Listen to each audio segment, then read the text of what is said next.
ছাত্ৰ-ছাত্ৰীসকল আজি এই ভিডিঅ'টোত প্ৰমাণ কৰিম আমি কুৱেশ্যন নম্বৰ 13 বৃত্ত লেছনটোৰ 10.2 অনুশীলনটোৰ ইয়াত কৈছে যে প্ৰমাণ কৰা যে এটা বৃত্তক স্পৰ্শ কৰি থকা এটা চতুৰ্ভুজৰ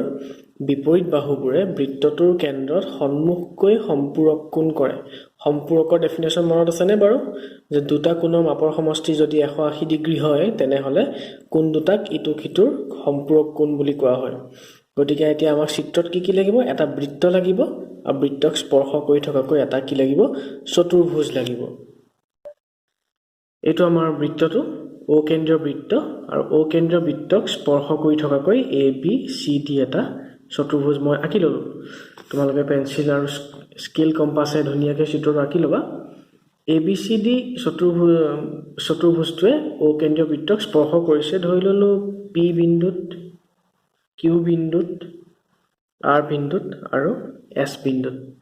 হয়নে বাৰু এইখিনি কথা বিশেষ সূত্ৰত আহিব এতিয়া আমাক প্ৰমাণ কৰিবলৈ কি কৈছে প্ৰশ্নটো চাই লবা তোমালোকে যে চতুৰ্ভুজটোৰ বিপৰীত বাহুবোৰে বৃত্তটোৰ কেন্দ্ৰত সন্মুখকৈ মুখামুখিকে সম্পূৰক কোণ কৰে বিপৰীত বাহুবোৰে এছো ABCD চতুৰ্ভুজৰ বিপৰীত বাহু AB লগত CD বিপৰীত আৰু BC লগত AD বিপৰীত এটা কৈছে যে মুখামুখি বাহুবোৰে মানে বিপৰীত বাহুবোৰে কেন্দ্ৰত সন্মুখকৈ সম্পূৰক কোণ কৰে মুখামুখি বাহু ধৰি ললো AB আৰু CD AB বাহুডালে কেন্দ্ৰত কৰা কোণটোৰ নাম কি এংগল AOB আৰু CD বাহুৱে কেন্দ্ৰত কৰা কোণটোৰ নাম কি এংগল COD এটা প্ৰমাণ কৰিব লাগে যে মুখামুখিকৈ কৰা কোণকিটা সম্পূৰক কোণ কৰে তাৰ মানে এংগল AOB আৰু এংগল COD ৰ যোগফল কিমান 180 ডিগ্ৰী বা angle BOC plus angle DOC ৰ DOA ৰ যোগফল 180 ডিগ্ৰী কোনবা এজোৰ প্ৰমাণ কৰিলেই হ'ল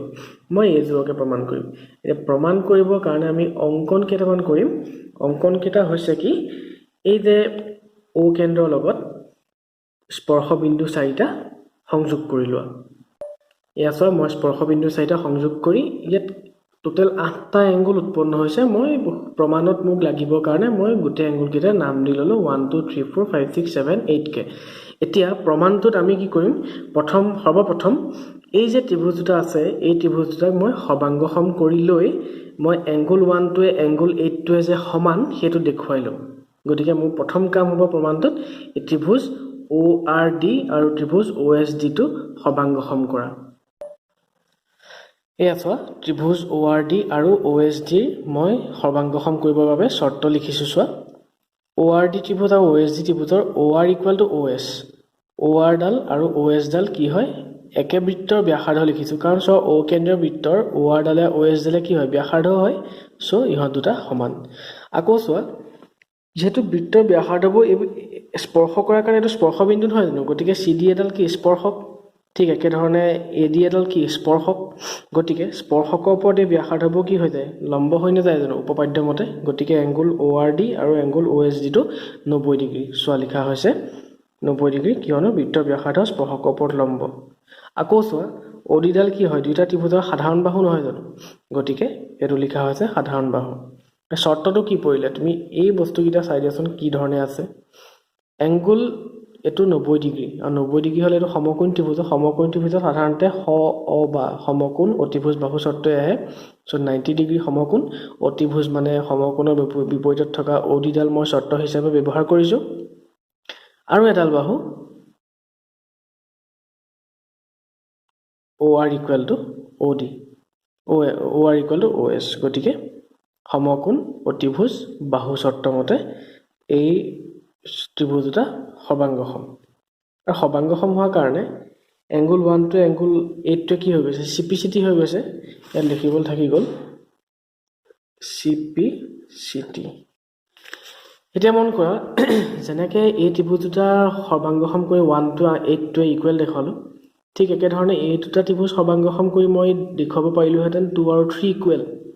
একে ধৰণে এই দুটা ত্ৰিভুজ সবাংগসম কৰি এইটো ইকুৱেল আৰু এইটো ইকুৱেল দেখাব পাৰিলো হেতেন আৰু হেদৰে আমি ইয়াত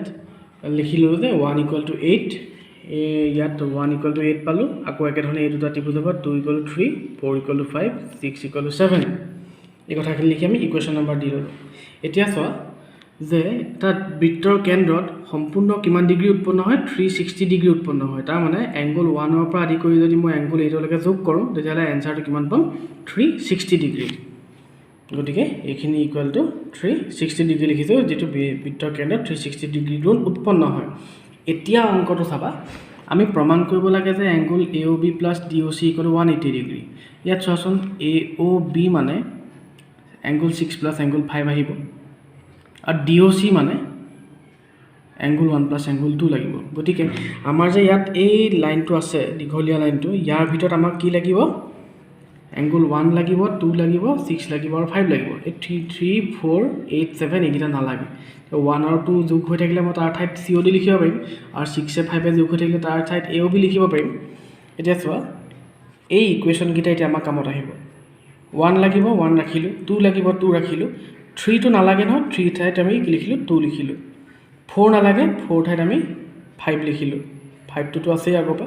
6 লাগিব 6 ৰাখিলো 7 তো নালাগে 7 ৰ ঠাইত আমি 6 ৰাখিলো আৰু 8 নালাগে 8 ৰ ঠাইত আমি 1 ৰাখিলো এতিয়া চোৱা এংগল 1 তো দুবাৰ আছে এংগল 2 তো দুবাৰ আছে 5 তো দুবাৰ আছে আৰু 6 তো দুবাৰ আছে সো টুৱাইস এংগল 1 + 2 + 5 + 6 দুইটো ইফালে গল 180 ডিগ্ৰী হল আৰু এই 1 + 2 মানে কিমান চিত্ৰটো পা আমাৰ 1 + 2 মানে COD আৰু 6 + 5 মানে AOB সো 1 + 2 ঠাইত COD লিখিছো 6 + 5 মানে 5 + 6 মানে AOB লিখিছো গতিকে আমাৰ এটো প্ৰমাণ হৈ গল আৰু ঠিক একে ধৰণে যদি মই 1 2 6 5 নাৰাখি যদি 8 7 আৰু 3 4 ৰাখি দিলো হেতেন তেতিয়া আমাৰ কি ওলালতেন BOC + AOD = 180 ডিগ্ৰী ৰাখি ওলালতেন গতিকে আমি ইয়াত লিখি দিব লাগিব লাষ্টত তোমালোকে লিখি লবা